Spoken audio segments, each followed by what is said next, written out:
नमस्कार, मेरा नाम इंजीनियर तपन शर्मा है। मैं भरतपुर का विधायक प्रत्याशी 2023 चुनाव में खड़ा हुआ था। राष्ट्रीय राजपूत करणी सेना के अध्यक्ष श्री सुखदेव गोगामेडी जी की धोखे और कायरतापूर्ण तरीके से हत्या करवा दी गई है। इस विषय में हमारे क्या विचार हैं, मन की बात आपसे साझा करना चाहते हैं। हमने सुखदेव जी को डिजिटल माध्यमों से जितना सुना और समझा, हमें महसूस हुआ कि वे सत्य बोलते थे और बहुत दमदारी और बेबाकी के साथ बोलते थे। तो ऐसी स्थिति में हमें लगता है कि हत्या सिर्फ समाज के एक ताकतवर व्यक्ति की नहीं करवाई गई है, बल्कि सत्य की हत्या हुई है। ये राजस्थान के हर व्यक्ति के लिए एक शुरुआती चेतावनी है कि आगे से जो भी सत्य बोलेगा, खुलकर अपनी बात रखेगा, शेर की तरह दहाड़ेगा, उस शेर का शिकार किया जाएगा। हो सकता है कि आपका ध्यान सिर्फ सुखदेव सिंह जी के हत्यारों और हत्या करने के तरीकों पर हो, पर जो चीज इंजीनियर तपन शर्मा का ध्यान आकर्षित करती है वो है इस हत्या को करने की टाइमिंग।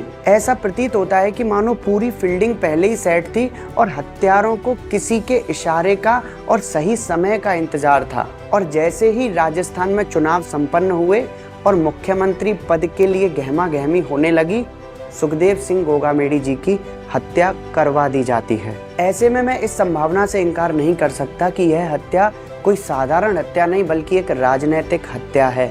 और यदि ऐसा है तो असली आरोपी बंदूक का ट्रिगर दबाने वाले नहीं बल्कि वो लोग हैं जिन्होंने ये ट्रिगर दबवाया है। तीसरी बात यह है कि किसी राजपूत से, किसी क्षत्रिय से उसके शस्त्र छीन लेना बिल्कुल ऐसा ही है मानो कि किसी ब्राह्मण से उसके शास्त्रों को छीन लेना।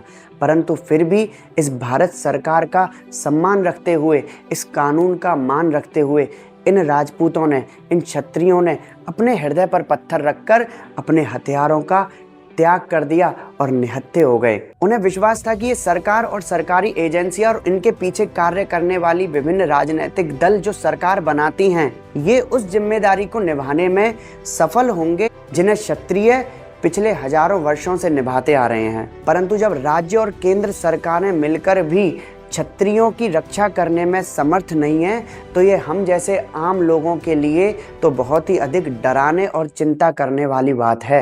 यदि सुखदेव जी को सुरक्षा दे दी जाती तो आज वे हम सबके बीच में होते।